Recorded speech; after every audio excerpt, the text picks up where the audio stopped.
Hi guys, and welcome back to another vlog. I've actually got a tuning vlog today and a rather tasty motor in the workshop as well, in a beautiful colour, and it is a Porsche Panamera Turbo S.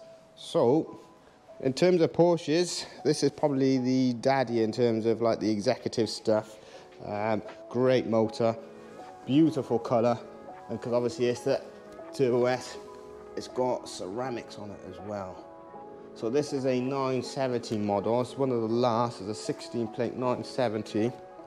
4.8 litre twin turbo. To be fair, you probably don't want to see me.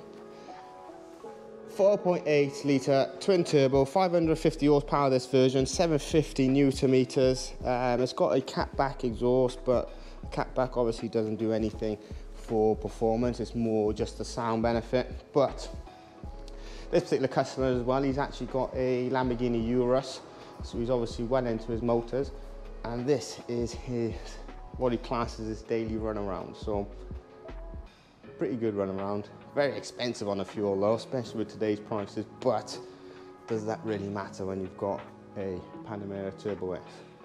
Great spec on this car as well. So let me just show you let me just show you the engine bay to this as well.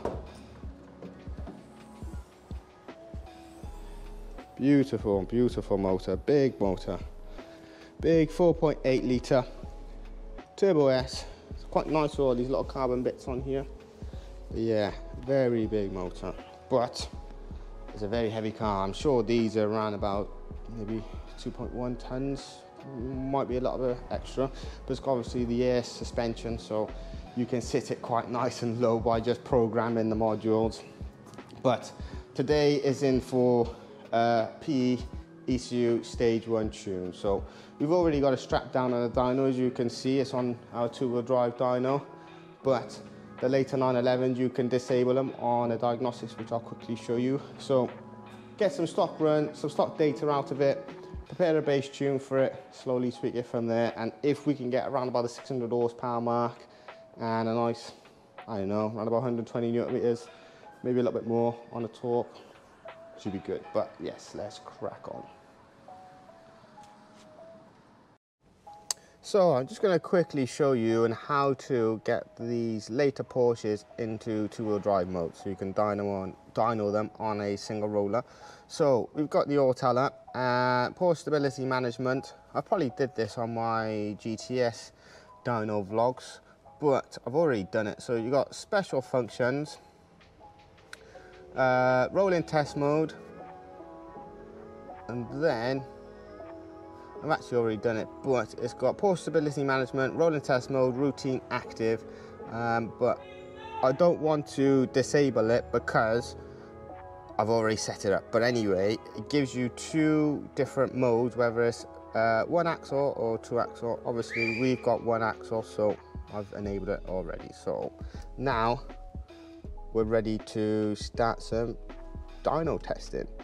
Just want to show you when you start the car. Now with all the roll and roll mode tested, we've got all the lights on the dash. Ignore this part, the brake force distance. 2 seconds, and there you go.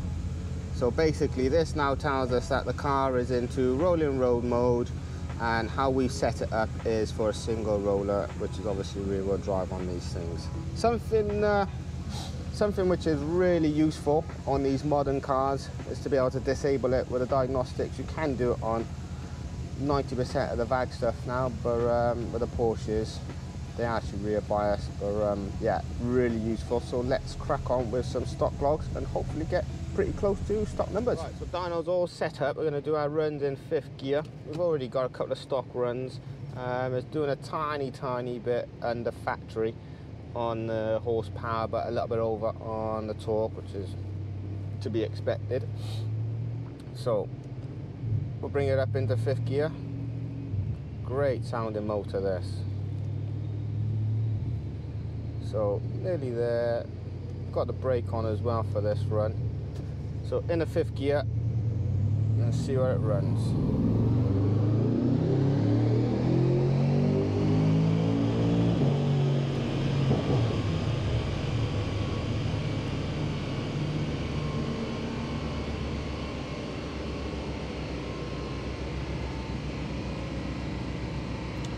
So in terms of a wheel horsepower, doing 480 odd horsepower at the wheels, which is roughly equating to around about 520-ish in rear wheel drive mode on this dyno.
Right, so finished tuning this Porsche Panamera Turbo S. Great numbers. Did a little bit less in factory form on the horsepower, a little bit over on the torque, which is usually to be what I expected, but sometimes they can usually do around about 550, which is bang on 560 horsepower. This car was doing around about 542, so a little bit down on power, not too bad.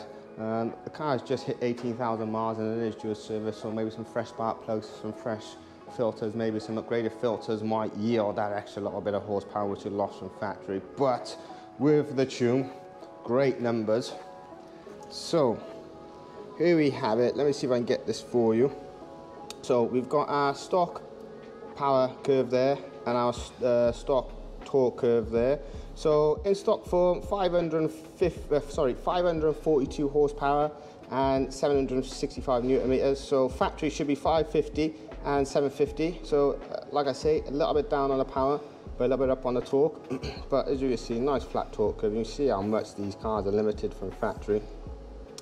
And now with our performance engineering stage 1 tune, nothing else, just tuning, we're gaining just shy of 610 horsepower and 927 newton meters. So huge increase, as you can see. Big increase in area under the curve here. Nice smooth power curve, nice smooth torque curve, nice delta gains for the whole of the rev range. Focus. Yes, well happy with that. Did quite a few little revisions. Actually, let me just show you one more thing, because I know a lot of the guys, who are in America prefer wheel horsepower. So what have we got? Where are we talking peak? Around. So in terms of wheel horsepower, we're actually at 550, and that's it, 560 horsepower at the wheels in relation to 470 horsepower at the same RPM range. So as you can see there, you're getting a good 70 odd, 80 odd horsepower at the wheels in certain aspects of the rev range. So I know a lot of the guys in America prefer the wheel horsepower numbers. In the UK, we prefer the more prettier number, which is the larger number, but the wheel horsepower is what matters. But overall, 610 horsepower, just over 900 newton meters of torque for a stage 1 tune on a Panamera. How incredible is that? But yeah, as you can see, out in the sun, I don't actually know exactly what color this is. So I did ask the customer, I said to him, what color is this? And he just said blue. So I thought, okay, we'll leave it at that. But I don't know if it's like a Riviera blue or a Miami blue. People who are into these cars, please let me know, because I'll actually be quite intrigued to see what color it actually is. It's a lot bit different to Miami. It's a lot bit deeper, I think. But yeah, as you can see, what a stunning car. And obviously you can reprogram the front and rear suspension to sit nice and flush by just changing a few little sensors in the suspension module. But as it is, what a great motor. But the vlog's a little bit of a short one today, but I thought let me just get a nice quick tuning vlog on one of these. The owner's actually got a Urus like I mentioned earlier, so you never know. That may come into the workshop, and boy, they make some good gains as well. 4-litre twin turbocharged engine, same as the RSQ8, as you know. VAG motor, tune it really, really well, so you never know, that may be in on the channel, which I will do my best to vlog. But just show you the inside. Absolutely love Porsches. Got the Alcantara wheel, we've got the carbon everywhere. Yes, yes. But yeah, like I say on all the vlogs, hopefully this is of interest to you. Even if you haven't got a Panamera Turbo S, or you've got some sort of Porsche, a modern one which you want to get tuned, get in touch. But even if it's not a Porsche, get in touch, because I can cover you for all the German vehicles, all the performance aspects of it, whether it's upgraded parts, tuning, maintenance. Just get in touch. But hope you enjoyed the vlog, and we'll see you on the next one.